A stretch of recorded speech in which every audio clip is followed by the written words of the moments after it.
Live from the World Famous Venice Barbershop. Yeah. This is Barbershop Chronicles, episode 8, with my boy James Cruz. We just tried filming right now. We're just getting things underway. I completely didn't have the mic settings off. I screwed up. That's why we're doing this, to get better, learning. Episode 8, so we're just figuring it out. We're gonna continue this conversation through. I appreciate everybody tuning in. I appreciate people in the chat letting us know the audio is not working. Yes, sir. Shout out Alex. So we're just talking entrepreneurship, mentorship, life hacks, how to get better every day. Tune in, appreciate it. Okay, so we were saying We were doing it, man. business, real estate, lion's mane, Lion's circadian mane. rhythm, Yep. everything to get better. So, shit, man.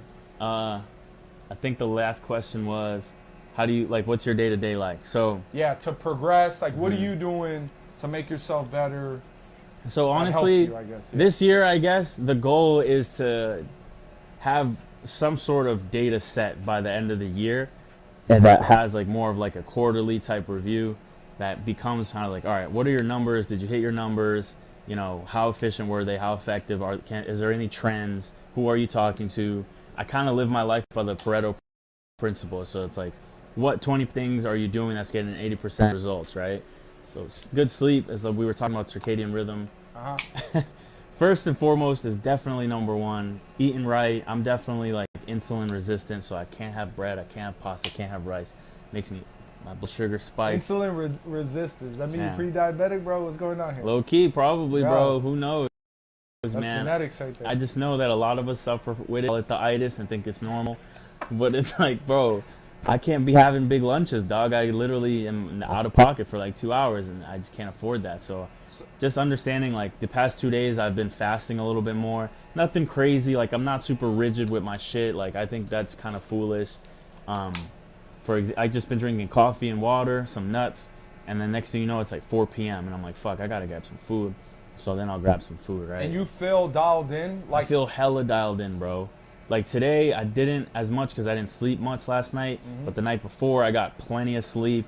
And, I mean, just productive as hell, right? So go back, man. I don't know if a lot of people know about the circadian rhythm, because I think that had to be, between that and water, had to be one of the biggest life hacks that I applied to my life, bro. It's so simple, dude. Circadian rhythm, it's kind of just honoring kind of the evolution of, you know, how we spent our energy throughout the day on tables and things like that back then, before you even had labels for them. Like, now we over label everything, and that's even a word. But circadian rhythm, right? I'm not like super dialed in with the exact words and phrases and whatnot, but it essentially comes down to waking up with the sun and going to sleep when the sun goes down. Sun up, sun down. Sun up, sun down, so that your body can be attuned to the different seasons, right? Like, the sun is always in motion, the world's in motion. Yeah, well, in caveman days, it was like sun up, sun down, right? So we didn't have blue light. We have a lot of technology now, light exposure, that changes that circadian rhythm.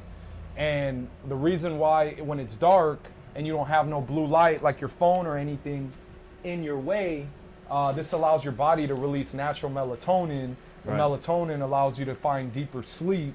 And then that gives you, the deeper sleep allows for deeper REM, and REM helps cognitively on the next day to, just help neurologically function throughout your day, right? You're sharper. Then you drink your caffeine. You're like dialed in. You're like, man, Bro, what? I take it's an like Adderall. mood. Like, It's a mood enhancer, bro. You feel Your really mood is good. Yeah, so circadian rhythm is as simple as just going to sleep at the same time every single day. And that takes time. That's a process. It took almost a month to dial in going to sleep at 8:30 every night. And then you're like completely turning off the lights and then trying not to touch your phone. It's a task, but a little bit. There's another book, I believe it's James Clever, Atomic Habits. Great book. You habit stack, right? So what you're doing is you're beginning your day in a productive state already, because you just did something productive, like dial in your sleep, right? So now you're starting your day, and what follows by doing a good task is another good one, And then you get into this motion, you start feeling better, and then it leads to exercise.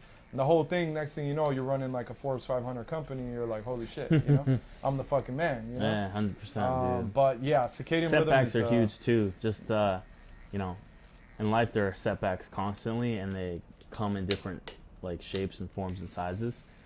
The sleep one's so hard because in theory you're in bed by 8:30, you're sleeping by 9, like you're getting up by 5, right? It's like, bro, that's not realistic on the weekends. You've become a caveman, right? That's the whole point. Like back then, they only knew 10 people, right? And I mean, making numbers up, you could probably knew like 20 people out of if you like walked for a few miles. Now it's like you're the constant access to each other. Like you always want to link up, you always want to talk, chop it up, and there's benefits to that, of course. But it makes like being consistent with your sleep, or let's say you have you don't want to do alcohol or anything like that.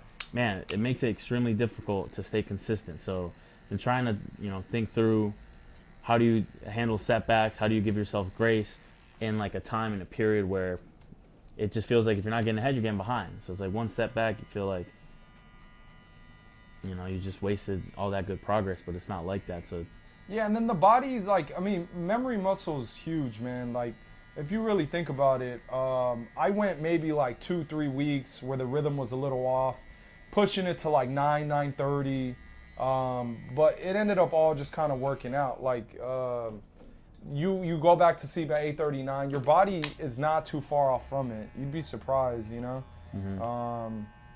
So I mean, yeah, it's a grind though, man. But it depends what you're after, right? Like, what are the goals? It's like, all right, I'm trying to be real sharp. I'm trying to knock out these calls tomorrow. I'm trying to be like 110% locked in on my cuts. I'm trying to,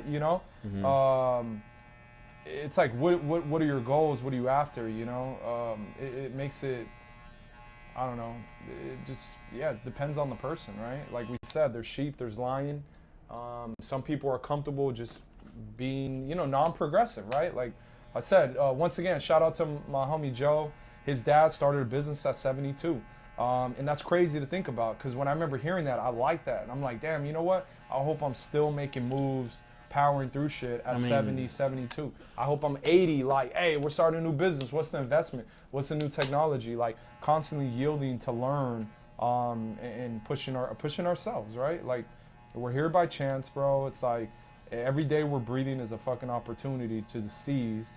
What you're going to do with it, just depends on you. But I mean, now in this day and age with technology, bro, you could do whatever the fuck you want, bro. It's crazy. It really is crazy. Like, it's wild. So, so grew up Boston. When the camera was muted, he was saying that he likes the Lakers. No. It was wild. Big Boston fan. You guys missed it. He was talking about Game 10. He said it was the greatest shit ever. I agreed with him. 2010. But yeah, no. So Boston. So you said parents, immigrants from Peru, went to school. What was college like? Did you know you were going to college? Like, what was the deal there? Like, you already had this locked in. Like, what was your mindset at 16? Like, you running through the hood, were you chasing women? Like, you drinking, you smoking? Like, where are you at? Right? Like, sure. How do you know you're about to be the next fucking, handling this massive fund right now?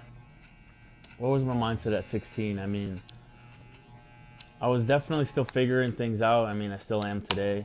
I'd say back in those days, I went to a very difficult high school. Like classes, the work, it was a lot of volume. And so definitely had me develop like a hard ethic. And growing up, it was kind of just like a sprint. Like, I don't know, people can relate, but when you have strict immigrant parents, they want you to go to school. Like, that's the number one thing. And so I kind of just put my head down and worked hard and just got through school. And then I knew I was going to school, going to college. I didn't know what the hell I wanted to study. I didn't have any interest in like the arts or anything, because I wanted to make money, and I wanted to make money fast, just because I wanted that autonomy, I wanted control, I wanted power, I wanted like a sense of purpose. So I studied economics. I mean, there's two economics, right? There's the Bachelor of Arts, the Bachelor of Science. I did the science one. I thought it was more employable. I learned a little bit about statistics. I learned about microeconomics, demand, supply, pricing, the shit that we do on a day-to-day basis, like one of the most influential classes you could take. This was in college? In college, for sure. I wasn't the best student, but I did my best. And I was always just a master of creating relationships and building connections with people, asking the right questions. It's gotten, this far in life, at least. Was there somebody like, was there a teacher, instructor, like a mentor? What was it about that class? Like, what was drawing you towards, like, I guess, finance, money? Sure. Know? Well, what drew me towards money is the lack of it when I grew up in my household. So Okay. it's like, bro, this is not fair. Like, we're always struggling and freaking. What'd your parents do? What, like, if you don't mind My me asking? parents worked blue collar jobs. My dad worked security and he did facilities. You have brothers and sisters? My mom worked. She was a preschool teacher. Okay. And I have an older sister and she studied healthcare. So, that was my mentality. It was like, yo, bro, I gotta get some money. I gotta be somebody, right? And then in college, yeah, for sure, man. Mm-hmm. I lucked into an opportunity to intern at like a very, prominent investment shop that focuses on commercial real estate. Started from the bottom as an intern, pushing papers. Just kind of worked my way up, understood the system, being in conference rooms with like really bright, smart, successful people who are well traveled, and just like my favorite part about it was understanding the game, right? Between, you go from these huge $1 million deals to like small deals, and you start to like understand how you can connect, your career with like your greater purpose and all that good stuff. Yeah. I had mentioned earlier when the audio was off, like I read this Robert Greene quote about how to master any field, it takes a love for the subject and a profound connection to not the subject, a profound connection to it, I guess. Mm-hmm. And it made me think like real estate is everywhere, right? From the day you're born into a hospital, which is a building, you walk on the street, low-key people don't realize it, that street, that asphalt, that's real estate, bro. It's called unimproved real estate. People paying taxes on it, like everything we touch is real estate, and it comes down to just property law. And so I thought it was a really cool way to understand like the world and develop a worldview, and just kind of understand that real estate doesn't always have to be about profiting. It can be about creating a safe space. There's nonprofit organizations that own buildings. There's hospitals. Not every hospital is for profit. But land is scarce. And so it just kind of provides for me enough interest into like existential kind of type things in the world, while like paying the bills. Nice. And then so current day, what do you got your hands into now? Like, sure. So current day, my responsibility is to identify, investment opportunities here on the West Coast for kind of for warehouse buildings. And so the thesis is generally, hey, we are more and more aggressive with our expectations on online shopping. E-commerce is penetrating retail sales, 5, 6, 7% per year for the past, I don't even know how many years. Dang. So, my job is to just try to find properties that make sense for our investment company, and create relationships and build trust with, the market participants in that area, so that we can all kind of win. I used to think it was a zero-sum game. If I get this building, someone else doesn't get it, I'm winning, they're losing. The reality is, it's like, bro, like if someone else buy something, I'm calling them saying congrats, like I'm trying to learn, I'm trying to, it's all about, it's like a knowledge-based type thing. And like real estate's one of those places where you don't run into too many, douchebags, at least on the commercial side. It's like really nice people. They're genuine people, they're traditional people who, when you make a bag in real estate, at least over the long term, you either started off and you bought a house and then you used that house to buy 2 more houses and you rented them out.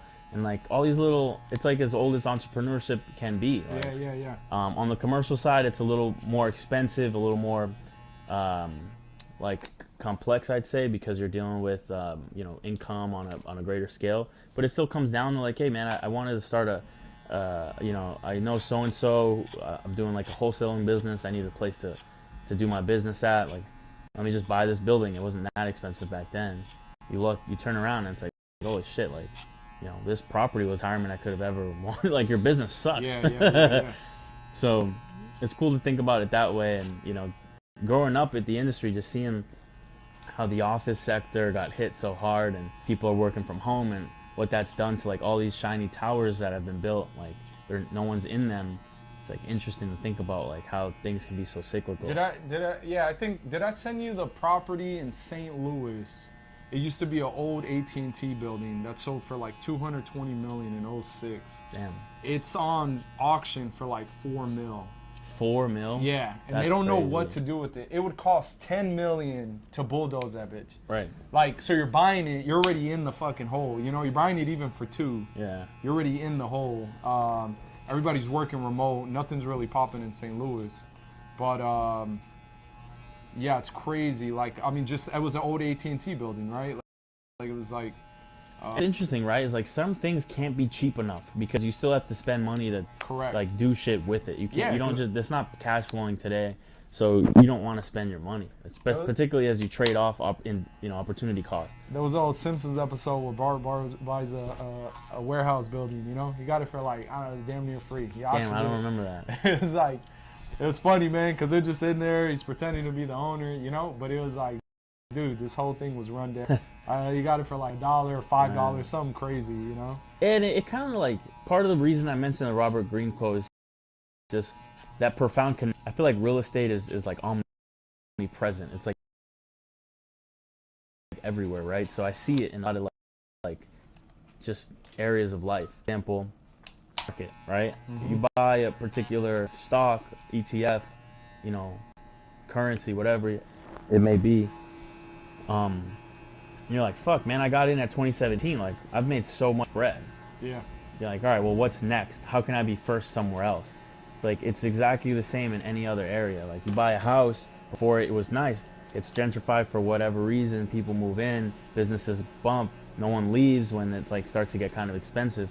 You got lucky, bro. But it comes down to time in the market. So it's like, how early can you be where you like put more pressure on you to succeed, but at least you're in the game, right? And it kind of comes down to like some of the entrepreneurship talk we were talking about, how, you know, it doesn't necessarily matter when you get started or when you have your aha moment, but if you've been doing it, you can look back and be like, look at all the progress I've made. You're putting in the work. That's as fulfilling as anything else could ever be. You're putting in the work. Yeah. Kobe talked about like, yeah, he goes, of course, everybody, he goes, do you get nervous? He goes, of course, everybody gets nervous. Everyone gets nervous. But he goes, I'm confident because I practiced that shot all week 10,000 times. So when I step into it, it's like, I'm going to do, you know, like I've done it because I put in that work. Exactly. That is so interesting because it's like, well, where do I focus my attention at? If I'm doing this 1,000 times, that means I'm not doing that 1,000 times. And if I'm not doing that, then I'm not doing this. So it comes down to like, it almost comes down to like, do you think Kobe focused on his weaknesses to make sure they're not a weakness, or he just developed his strengths where they were unstoppable? That's a good question. You know, it's like, you only have 24 hours in a day. For sure. If you split them up, you know, who knows? He was doing like fucking 18 to 20, man. It's crazy. It's crazy. So what are you seeing in the market right now? Like, how do we make how do we make a little 100 million? Yeah. I can't speak on that. That's a subscription service to a private chat, a Discord. Yeah. That's maybe we can talk about that's some VIP shit. It'd be really cool to talk about how far we've come, let's say in the past year. Like, I know when this got started, like, this is part of your like 21-day commitment, right? Mm-hmm. And so when you look back, could you see yourself being and creating content like when you first got going? Was that like an idea of yours? Was it the dream? Starting in the shop, or just this year, or for the year? No, well, just getting more active online and like, you know, being more, you know, developing that marketing, like creating videos, creating photos, you know, posting things. Yeah, I think it was in the... It was in the cards? Yeah, it was in the cards. I think it was just like, you know, just a little push, you know. I'm in this, like this real dope, like entrepreneur group, and they do these calls every Tuesday. Yeah. And my November, December was like crazy in balancing family, events, kids, Christmas. Yeah. I didn't really tune in, so I got back in, tapped in with everybody, and just, I think, being around a bunch of high elites. It's almost like accountability, you know? Like, I could tell you, like, oh, yeah, I'm going to do this, but, like, you know? Yeah. Like, I'll see you a month later or something. It's just like, you know, like, hey, Yeah. you know? So I think just having that accountability, and then just, I don't know, putting yourself around, I guess, people that are on the same path, right? Yeah. Everybody's like, yo, let's fucking crush They're this shit. hyper focused on that Yeah, shit. yeah, you know? So, yeah, I think it was in the cards. Now I'm like, I had to really, I went on a good streak, like every couple weeks, and then I kind of just, like I said, November, December, just kind of like fell off. And I got everything locked in here to like hit a switch to be able to do it. So just getting them reps in, man. Like, I was listening to Shannon Sharp. He was talking about the Cat Williams episode. That was wild. Yeah, it was crazy. I haven't listened to it all the way through. I went through the whole thing. One, this, before I go into that, is that was like his 107th episode or something, right? Nice. Okay. I'm like, this is 8, Wow. right? So, This is half of 8. yeah, baby steps, bro, you know? So I got a long way to go. I think it's just going out, trial and error. And then talking about what we spoke about earlier, being able to pivot. So knowing what's working, what's not working, having those adjustments. So just keeping an open mind. In the progress of, as I was putting everything together, just getting better and better at it. Little updates, microphones, you know, getting a flow, how I could just like turn all this on. And then forgetting things like, yo, I got to check the audio. I got to make sure the audio's dialed in. Last time I had the screen overlay and I left it over the whole interview. And I was like, fuck. Last time the receiver died on me. So like the last 20 minutes didn't even get captured.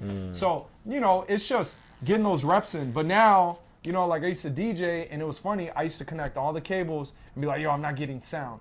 And then you just follow the trail. You're like, all right, with the speakers, amp, this, like you just follow it. So just getting the reps in here, I'm like, all right, cool. Cameras live, lighting, you know, mic, you know, just going off the checklist. But that's, you get that in repetitions, you know. The one thing I'm trying to get better at right now is like actually this, conversating. And over like freaking 15 years, I've been talking to people forever. And now I'm like, I want to get better at that. You know, it's like, oh, well, you can't get better at talking to people. Like, nah, I want to get better at my questions. I want to get better as I, like, a growth pattern in those questions. I want to get better so that when you're watching, I could save like the best questions for the last, right? Like, I want to elevate the conversation. So being able to handle that and narrate that. And that's what I'm going to say with Shannon Sharp. Like the Cat Williams interview was crazy, right? He dropped a bunch of info on, you know, busting up everybody. But the real star of that show was Shannon Sharp. That dude held and composed that fucking interview, bro. Like, I was like, damn, the questions, the stack of cards. You see how prepared this dude was. Ready for all of it, letting the conversation flow. That's what I really thought was really good, you know? I thought he killed it. But me, right, hyper focusing on this dude, how he's handling his interview, me wanting to get to Shannon Sharp level, but that dude's been putting in the work, right? He's been CBS, he's been doing, you know, First Take, he's been doing Fox with Skip, right? Like, that dude didn't do the night. You know, he was talking about it earlier. He was like, man, they used to make fun of me when I had a lisp, you know, when I was talking. And, you know, he was talking about how his grandma was like, man, damn, what did she say? She said, don't let nobody, what is it? Like, don't let nobody call you, damn, what did she say? It's like, it's not who you answer to, it's who you choose to answer to. I don't know, I fucking botched that. But it was a good ass quote, man. He was just like, man, I just did me, but that shit takes time, man. And that comes back to the work ethic. People want the jackpot. Yeah. Everybody's fixated on the jackpot. Right? And in reality, it's like, instead of seeing that 100 million, they think of it as a lump sum. But if you look back in that 5-10 year span, it's like, man, you made 100 million. You've been in that 100 million, you know? But that it takes time, right? Everybody wants everything instantaneous, you know? It takes a lot of hard work. Like, it ain't easy being cheesy, man, you know? That shit takes a lot of work, dude. All of these dudes. Cat Williams, man, his fucking story. That dude, 13, like hopping in a fucking car and just leaving his house and going to Miami. And that dude, you could tell there was fulfillment and wisdom in the way he spoke because he's seen some shit. You know, he was out talking to crackheads at 13 years old, talking about, you know, fucking all kinds of shit. I remember there was a crackhead one time, man. He was like, man, shit is bad when you're shitting and fucking using McDonald's trash to wipe your ass. You know, I was like, what the fuck? You know, like, bro, like, I could only imagine this dude going through at 13, who he talked to, what he's seen. It's just crazy. So, but it takes work, dude. It takes work. It takes a grind. Not everybody wants it. You know. That's all I got to say about that. I think there's definitely a lot of credit to be given to the interviewer, because I feel like you can't have two people with high energy talking or saying like some crazy shit at the same time. It's overwhelming to the audience.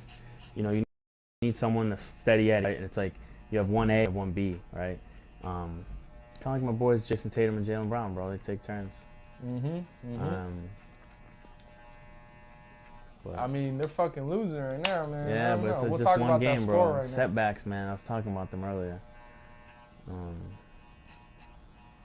But yeah, man. I mean, yeah, it's just takes grind, dude. Takes grind. But so, where do you see yourself, right? Progressing, locking it in. Like how you talking circadian rhythm, dialed in. Right now.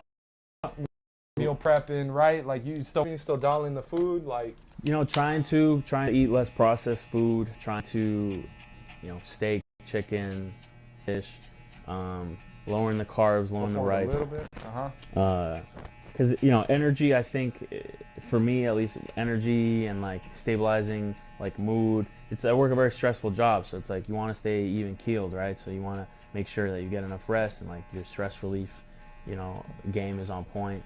That's what we were talking about, fasting and shit too. You were saying. Yeah, I just do better when I fast, and like I don't even do it on purpose. Sometimes I just like, coffee is an appetite suppressor. So like when I drink coffee, particularly after I got a lot of stress, oh man, I'm not thinking about food, bro. I'm like, whatever it is in front of me, you know, I'm stimulated, I'm engaged, I'm trying to make connections, and it all kind of works out. And then I, you know, eat later and don't think about it twice. But everyone works and eats and whatever a little bit differently. So I think it's important to just stay around like the group of people you want to be with, you want to be like, and understand, you know, how they got to where they at, you know, what you can take, you know, a lot of it you have to kind of go through yourself. And like what I've realized is like it comes down to just the art of decision making and problem solving. You know, I think the way we do both of those, you could kind of see the progression. You know, I wish we could map it out from like a child. Like I was always the funny guy who used like jokes and humor to like soften people up and then like ask questions and like develop relationships that way. Everyone has their process, right? And I've been in positions where, because I'm in more of a corporate seat, I find myself trying to fit a certain mold, and that's just not me. And so as I've gotten older and more confident and more seasoned, I just kind of stay as authentic as I can. It's just being kind of like, you know, being who I am, man. I'm lighthearted. I don't take things too seriously. I'm grateful to be here in a lot of ways, and that kind of allows me to develop and connect with people of all backgrounds, bro. And I feel like I've always hung my hat on that.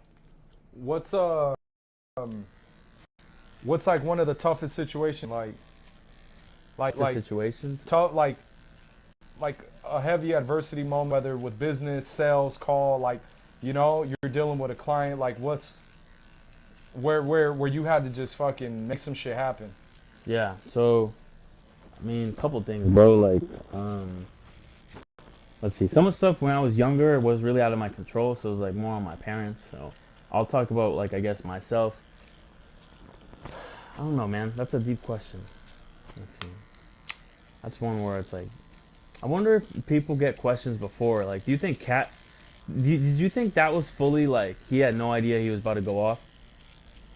I don't think he knew he was going to go off. I think Kat knew he was going to go off. Right, but you think Kat had the questions that Shannon was going to ask him premeditated? I think Shannon was like, I'm going to see where this shit goes. Because he backed up. That's why I'm telling you, he handled that shit.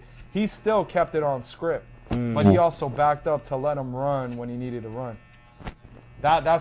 He's just, you know, like my boy AD says, he's just jugging it, right? He's just pivoting, like, hey, this was the structure, but he ain't following the fucking structure right now, you know? And that's okay. We got to make changes.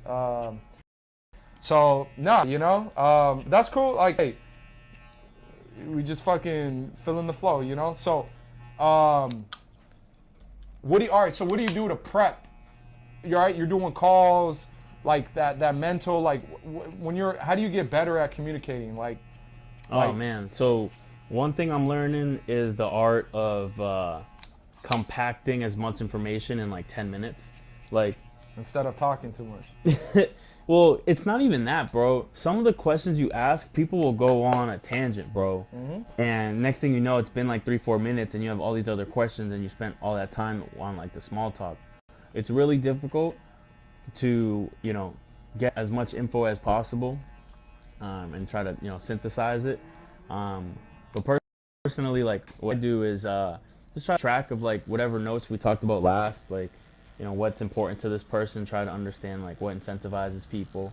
And it takes time, bro. Like, you're not going to know what someone's about off rip. You know, I think a lot of people think they can just read someone and like, oh, this person's, he likes this, he likes money, he likes girls. It's like, that's not true, bro. Maybe that's who he was when you met him, but people could change. Also, you know, whatever happened when you guys connected, that could have been a moment in time. Like, you just don't know. And I think a lot of us just try to play all knowing, like, oh no, this is a pattern, like blah blah blah. Like, that's not true at all. So for me, you know, I just try to remember what someone told me, bro. Like, they went on a fucking vacation. It's like, all right, bro, like, how was the fucking vacation? It's just so simple, dude. And then personally for me, just talking the talk, you know, trying to understand the history of it. I think history repeats itself, and it's also just fascinating to see how far we've come. Because I work in real estate, you know, buildings last a long time, right? Like, you could have buildings that are over 100 years old. You could have buildings that are 40 years old. You have buildings that are brand fucking new. And so just making sense of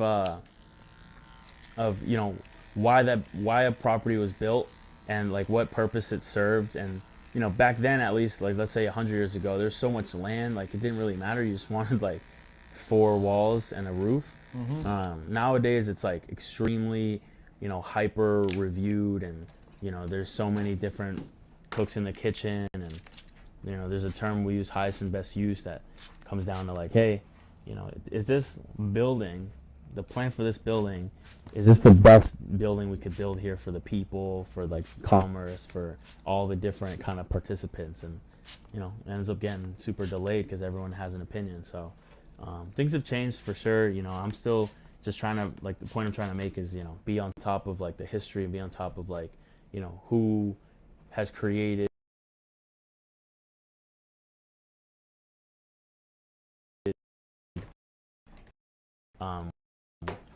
like, who's created that empire? Like, who are some, like, I guess, real estate dogs, you know? I mean, there's always the classic, like, John Gray's, Sam Zell's of the world, and how they've like taken, you know, real estate, it's a high capital business, meaning, you know, you use debt to kind of make moves, because you can't, no one was just throwing like 3 million out the door, or 30 million or 300 million, right? So, you know, just seeing how finance has transitioned over time from, you know, there's the public companies to like your private capital, and like, you know, regional investors to like the guys that, you know, buy and scale, and they have like cheaper cost of capital as a result of just having more and more money. You know, it's about using others' money, right?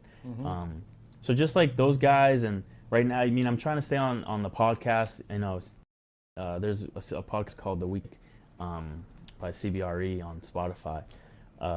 And they were talking about CBRE? like CBRE is one of like the major research like advisory firms out there. There's like 4 or 5 of them, and, you know, they just have a ton of services for investors, for, you know, private and public guys, and you know, research people. Like, they have an economist kind of group that like will predict where interest rates are going and things like that.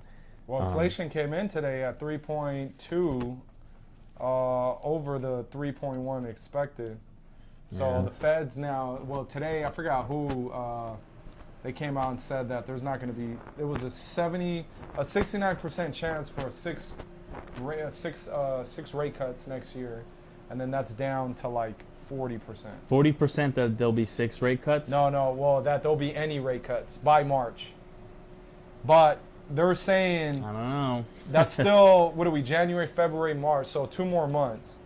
And you need it to like slowly start trickle down, but I think it's going to stay the way longer.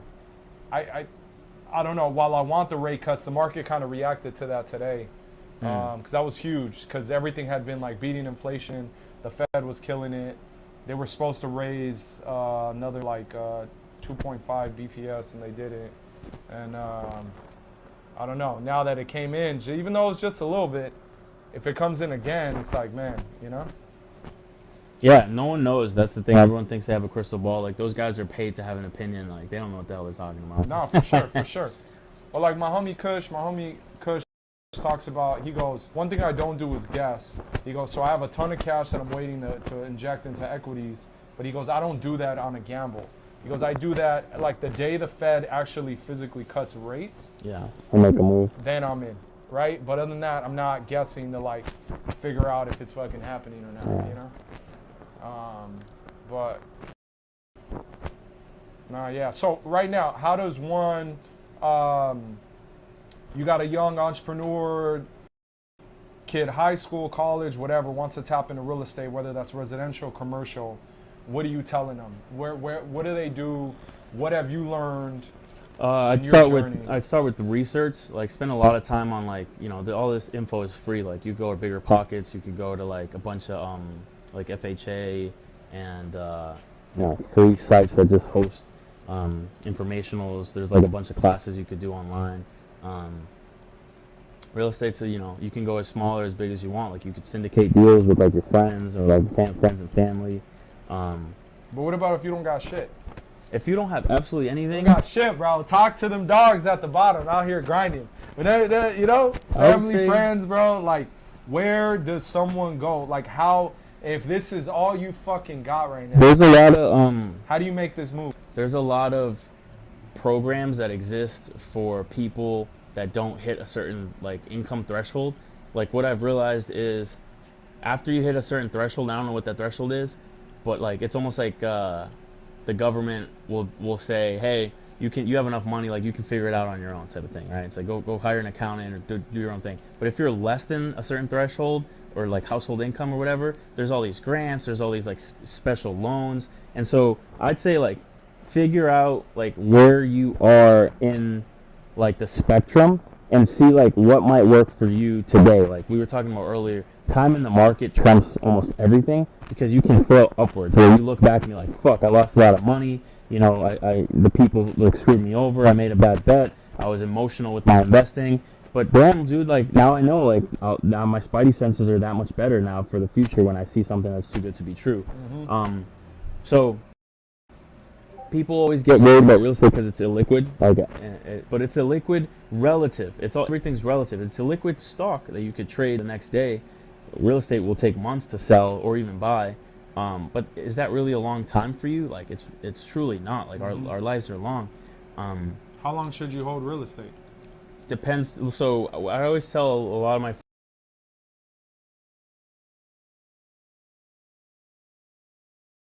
friends about money. Ask yourself what you're trying to accomplish. Like, are your goals to have passive income? Are your goals to, you know, increase, you know, and flip real estate and make as much money as possible? You know, where are you doing it? Like, are you doing it as, you know, business friendly regulations? Are you doing a state that's not like that? Like, do you want to be on the coastal markets that are extremely expensive because they're mature? Do you want to be in an emerging market that might not ride the wave when it dips? Like we were talking about West and how things are super cheap over there.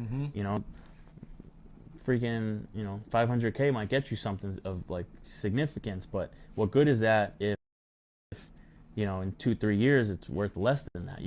You go underwater on your investments, and I'm not saying that's so.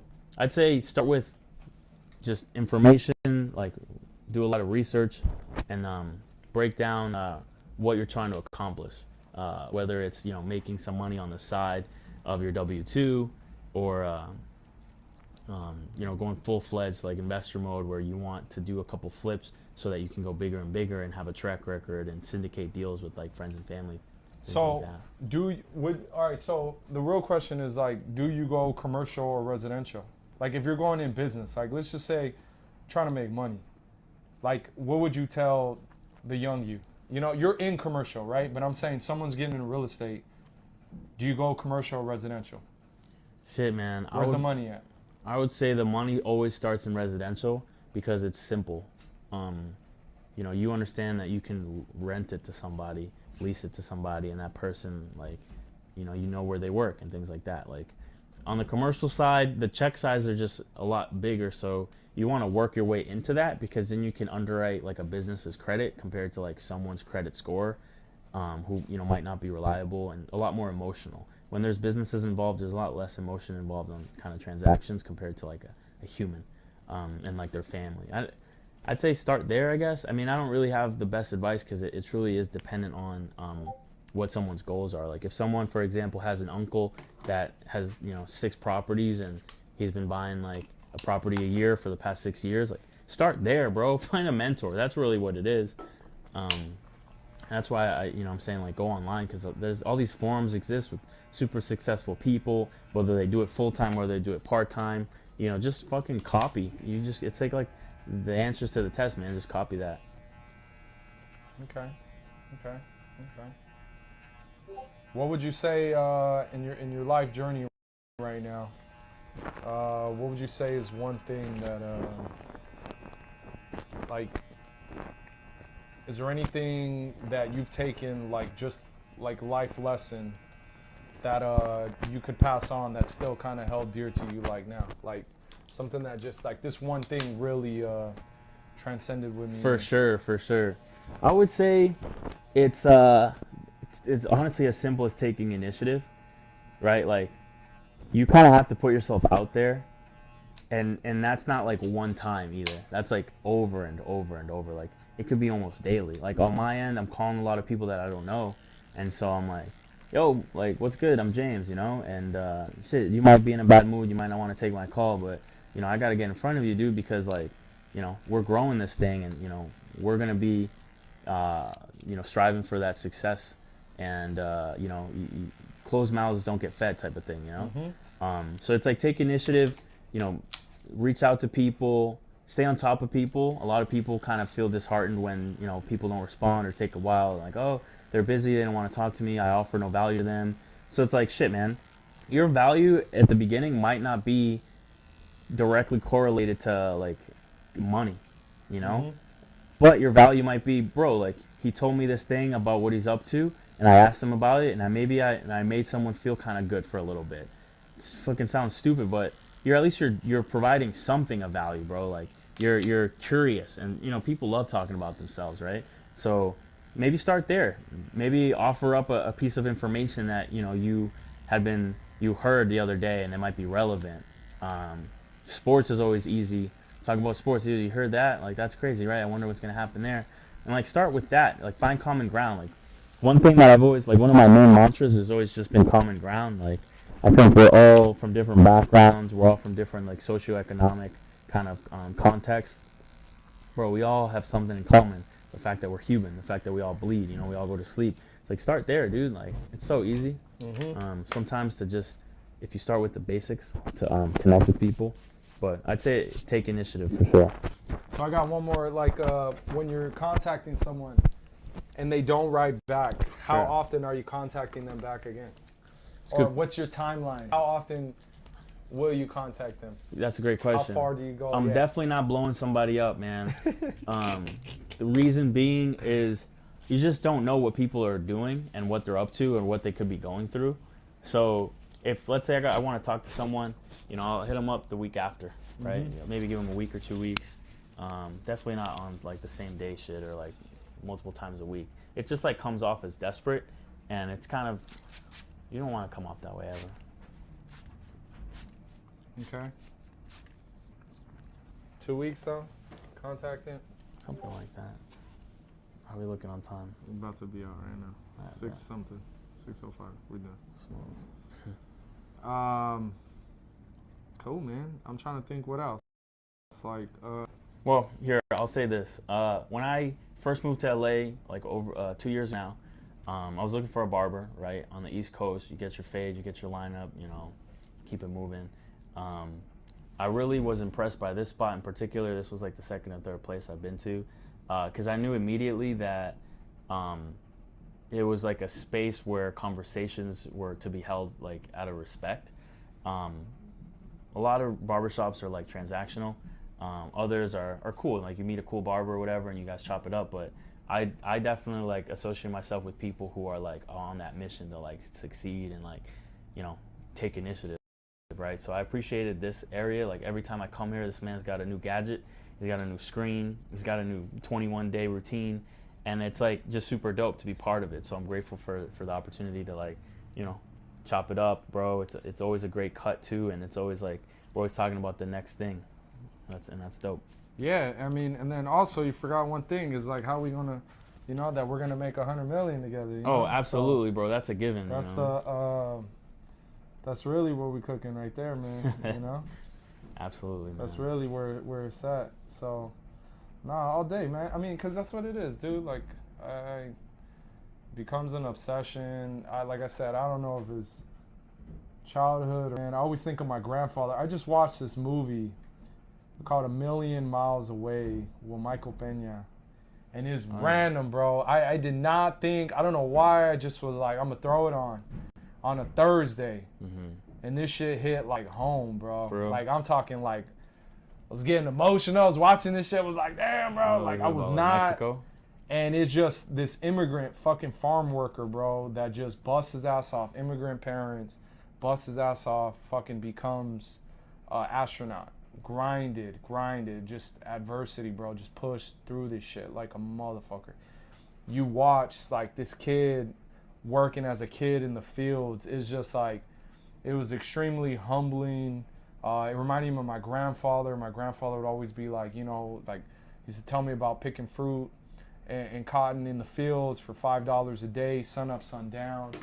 Anytime we think it's hard or we can't do it, it's just like, bro, like there's people out there going through it. And you watch this and it's like this dude was studying, going to school, working jobs, had maybe 4 or 5 kids, you know, like just in the thick, bro, just balancing relationship, you know, like his wife mad, like you're never home, you're always working, you know, like going through it, bro, having to be there for the kid, like, man, dog, it's like I said, man, it ain't easy being cheesy, man. It takes a lot of work.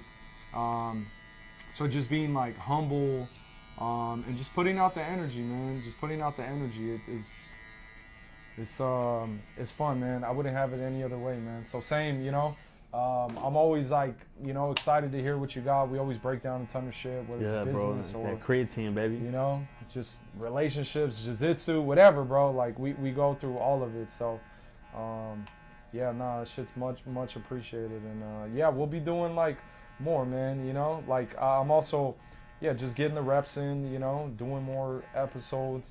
We'll have progress. The next time you come in, you're gonna be working on a fucking $500 million deal. Yeah, exactly. Like it's just like all growth, man. Yeah. All growth. Have you been rolling? Have you got back into rolling yet or not? Nah, so my back's still kind of messed up. Like I got really tight hips that I'm working on, just loosening and strengthening like my posterior chain. So I don't want to end up on a wheelchair, bro, because once you start rolling, dude, you just don't want to stop. It's so much fun. Like jiu-jitsu is honestly super addicting. Mm-hmm. So I'm just kind of taking my time, like, you know, strengthening what needs to be strengthened and not rushing it. Like when you think about it as an art, it truly is an art where you can honestly do it for like the rest of your life. So there's no reason to fucking go so hard right now that you burn out and actually create long-term damage.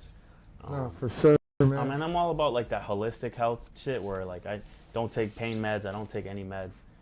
So I'm like, bro, I'll just heal on my own. I don't want to like be in a position where I need to get surgery and get all this shit kind of like in a risky area. Yo, dope. I appreciate everybody tuning in. Let us know how we can make Barbershop Chronicles better. We're having fun. We're experimenting. We're just pushing the boundaries day by day. Appreciate James taking the time, come through, give us insight. We're all going to make it. Grind hard. Much love. Peace.